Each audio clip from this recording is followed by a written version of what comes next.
सांब सदा शिव सांब सदा शिव सांब सदा शिव जय शंभो।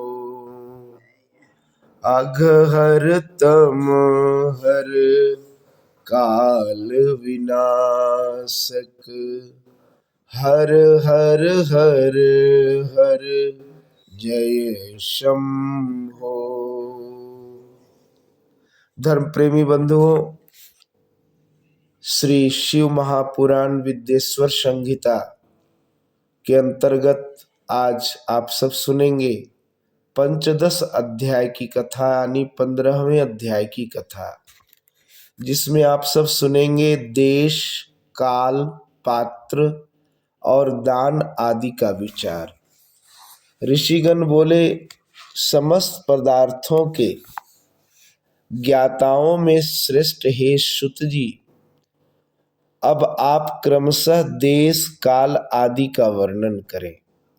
सूत जी बोले, हे महर्षियों, देव यज्ञ आदि कर्मों में अपना शुद्ध गृह समान फल देने वाला होता है, अर्थात अपने घर में किए हुए देव यज्ञ आदि शास्त्रोक्त कर्म फल को सम मात्रा में देने वाले होते हैं। गौशाला का स्थान घर के अपेक्षा 10 गुना फल देता है।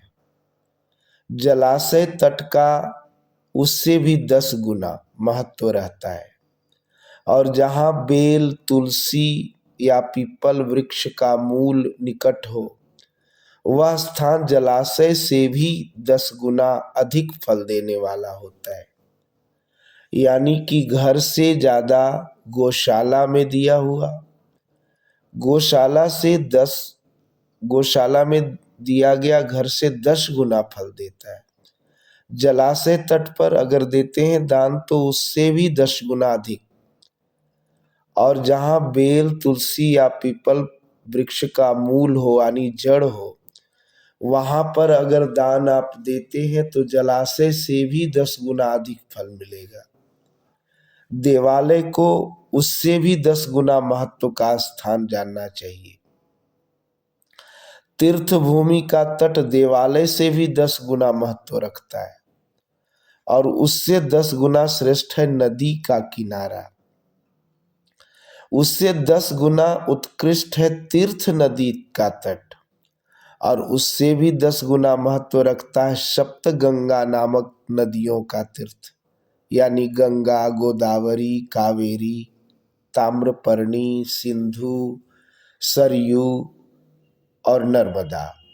इन 7 नदियों को सप्तगंगा कहा गया है। समुद्र के तट का स्थान इनसे भी 10 गुना अधिक पवित्र माना गया है। और पर्वत के शिखर का प्रदेश समुद्र तट से भी 10 गुना पावन है। सबसे अधिक महत्व का वह स्थान जानना चाहिए जहां मन लग जाए। अभी यहां जितने भी बताए गए उसमें समुद्र तट से भी ज्यादा, यानी सबसे अधिक फल देने वाला पर्वत के शिखर का प्रदेश है। फिर भी बताया गया जहां मन लग जाए। यहां तक देश वर्णन हुआ। अब काल तारतम्य बताया जाता है। सत्य युग में यज्ञ, दान आदि कर्म पूर्ण फल देने वाले होते हैं, ऐसा जानना चाहिए। त्रेता युग में उसका 3/4 फल मिलता है। द्वापर में सदा आधे ही फल की प्राप्ति कही गई है। कलयुग में 1/4 ही फल की प्राप्ति समझनी चाहिए। और आधा कलयुग बीतने पर उस फल में भी 1/4 कम हो जाता है। शुद्ध अंतःकरण वाले पुरुष को शुद्ध एवं पवित्र दिन सम फल देने वाला होता है। हे विद्वान ब्राह्मणों, सूर्य संक्रांति के दिन किया हुआ सत्कर्म पूर्वोक्त शुद्ध दिन की अपेक्षा 10 गुना फल देने वाला होता है, यह जानना चाहिए। उससे भी 10 गुना अधिक महत्व उस कर्म का है जो विषुव नामक योग में किया जाता है। दक्षिणायन आरंभ होने के दिन अर्थात कर्क की संक्रांति में किए हुए पुण्य कर्म का महत्व विषुव से भी 10 गुना अधिक होता है। उससे भी 10 गुना अधिक मकर संक्रांति में और उससे भी 10 गुना अधिक चंद्र ग्रहण में पुण्य का महत्व है। सूर्य ग्रहण का समय सबसे उत्तम है। उसमें किए हुए पुण्य कर्म फल चंद्र ग्रहण से भी अधिक और पूर्ण मात्रा में होता है। इस बात को विज्ञ पुरुष जानते हैं। जगत रूपी सूर्य का राहु रूपी विष से संयोग होता है, इसलिए सूर्य ग्रहण का समय रोग प्रदान करने वाला है। अतः उस विष की शांति के लिए उस समय स्नान, दान और जप करना चाहिए। वह काल विष की शांति के लिए उपयोगी होने के कारण पुण्यप्रद माना गया है। जन्म नक्षत्र के दिन तथा व्रत की पूर्ति के दिन का समय सूर्य ग्रहण के समान ही समझा जाता है, परंतु महापुरुषों के संग का काल करोड़ों सूर्य ग्रहण के समान पावन है, ऐसा ज्ञानी पुरुष मानते हैं। तपोनिष्ठ योगी और ज्ञाननिष्ठ यति ये पूजा के पात्र हैं, क्योंकि ये पापों के नाश में कारण होते हैं। जिसने 24 लाख गायत्री का जप कर लिया हो वह ब्राह्मण भी पूजा का पात्र है। उसका पूजन संपूर्ण फलों और भोगों को देने में समर्थ है। जो पतन से त्राण करता और नरक में गिरने से बचाता है, उसके लिए पात्र शब्द का प्रयोग होता है। वह दाता को पाप से त्राण प्रदान करने के कारण पात्र कहलाता है। गायत्री अपना गान करने वाला का अधोगति से त्राण करती है, इसलिए वह गायत्री कहलाती है। जैसे इस लोक में जो धनहीन है वह दूसरे को धन नहीं दे सकता, जो यहाँ धनवान है वही दूसरे को धन दे सकता है, उसी तरह जो स्वयं शुद्ध और पवित्र आत्मा है वही दूसरे मनुष्यों का त्राण या उद्धार कर सकता है। जो गायत्री का जप करके शुद्ध हो गया है वही शुद्ध ब्राह्मण कहा जाता है। इसलिए दान, जप, होम, पूजा इन सभी कर्मों के लिए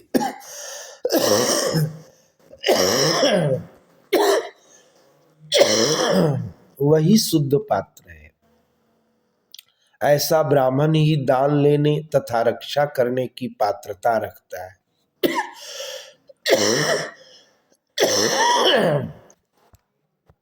स्त्री हो या पुरुष, जो भी भूखा हो वही अन्न दान का पात्र है।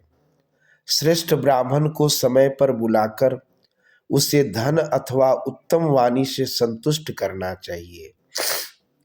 इससे अभिष्ट फल की प्राप्ति होती है। जिसको जिस वस्तु की इच्छा हो उसे वह वस्तु बिना मांगे ही दे दी जाए तो दाता को उस दान का पूरा पूरा फल प्राप्त होता है। ऐसी महर्षियों की मान्यता है। जो याचना करने के बाद दिया गया हो वह दान आधा ही फल देने वाला बताया गया है। अपने सेवक को दिया हुआ दान 1/4 फल देने वाला कहा गया है। हे विप्रवरों, जो जाति मात्र से ब्राह्मण है और दीनता पूर्ण वृत्ति से जीवन बिताता है उसे दिया हुआ धन का दान दाता को इस भूतल पर 10 वर्षों तक भोग प्रदान करने वाला है।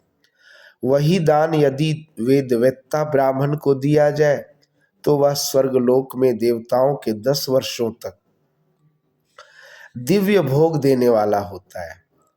गायत्री जापक ब्राह्मण को दान देने से सत्यलोक में 10 वर्षों तक पुण्य भोग प्राप्त होता है और विष्णु भक्त ब्राह्मण को दिया गया दान वैकुंठ की प्राप्ति कराने वाला जाना जाता है।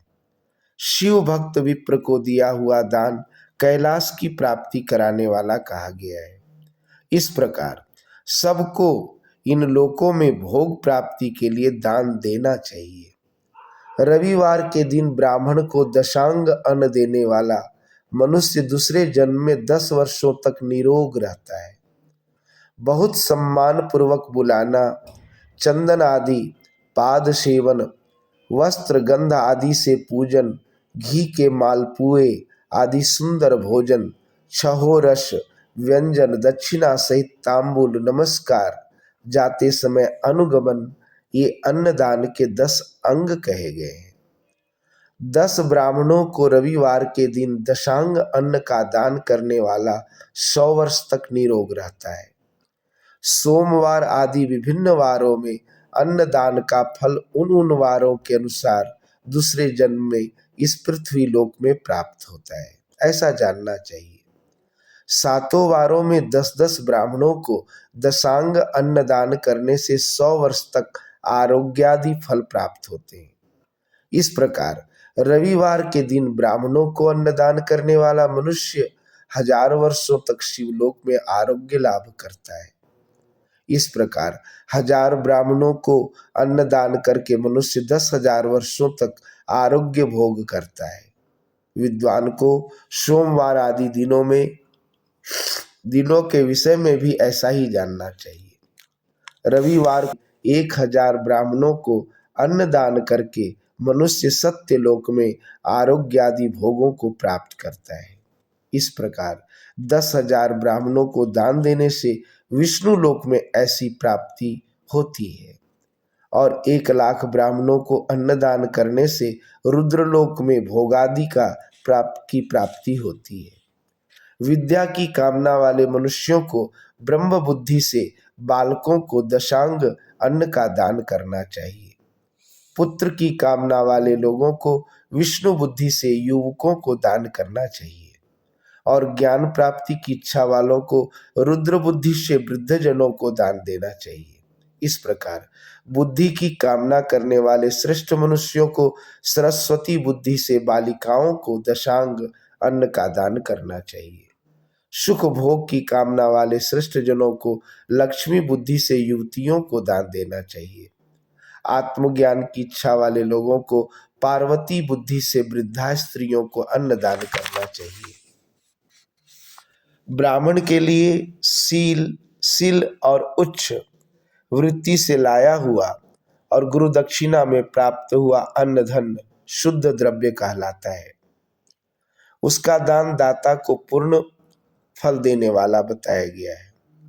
शुद्ध प्रतिग्रह में मिला हुआ द्रव्य मध्यम द्रव्य कहा जाता है और खेती व्यापार आदि से प्राप्त धन अधम द्रव्य कहा जाता है। क्षत्रियों को शौर्य से कमाया हुआ, वैश्यों का व्यापार से कमाया हुआ और शूद्रों का सेवा वृत्ति से प्राप्त किया हुआ धन भी उत्तम द्रव्य कहलाता है। धर्म की इच्छा रखने वाली स्त्रियों को जो धन पिता और पति से मिला हुआ है उसके लिए वह उत्तम द्रव्य है। गौ आदि 12 वस्तुओं का चैत्र आदि 12 महीनों में क्रमशः दान करना चाहिए अथवा किसी पुण्य काल में एकत्रित करके अपना अभीष्ट प्राप्ति के लिए उसका दान करना चाहिए। गौ, भूमि, तिल, सुवर्ण, घी, वस्त्र, धान्य, गुड़, चांदी, नमक, कोहड़ा आदि कन्या यही वे 12 वस्तुएं हैं।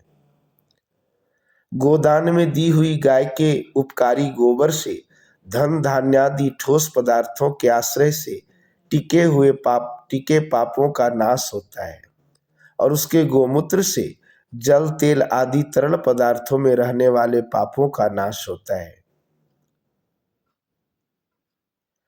उसके दूध, दही और घी से कायिक, वाचिक और मानसिक तीनों प्रकार के पाप नष्ट होते हैं। उनसे कायिक आदि पुण्य कर्मों की पुष्टि भी होती है, ऐसा बुद्धिमान मनुष्यों को जानना चाहिए। हे ब्राह्मणों, भूमि का दान इहलोक और परलोक में आश्रय की प्राप्ति कराने वाला है। तिल का दान बलवर्धक और मृत्यु का निवारक कहा गया है। सुवर्ण का दान जठराग्नि को बढ़ाने वाला और वीर्यदायक है। घी के दान को पुष्टिकारक जानना चाहिए वस्त्र का दान आयु की वृद्धि कराने वाला, ऐसा जानना चाहिए। धान्य का दान अन्न की समृद्धि में कारण होता है। गुड़ का दान मधुर भोजन की प्राप्ति कराने वाला होता है। चांदी के दान से वीर्य की वृद्धि होती है। लवण का दान षड्रस भोजन की प्राप्ति कराता है। सब प्रकार का दान संपूर्ण समृद्धि को सिद्धि के लिए, संपूर्ण समृद्धि की सिद्धि के लिए होता है। विज्ञ पुरुष कुष्मांड के दान को पुष्टिदायक मानते हैं। कन्या का दान आजीवन भोग देने वाला कहा गया है। हे ब्राह्मणों, वह लोक और परलोक में भी संपूर्ण भोगों की प्राप्ति कराने वाला है।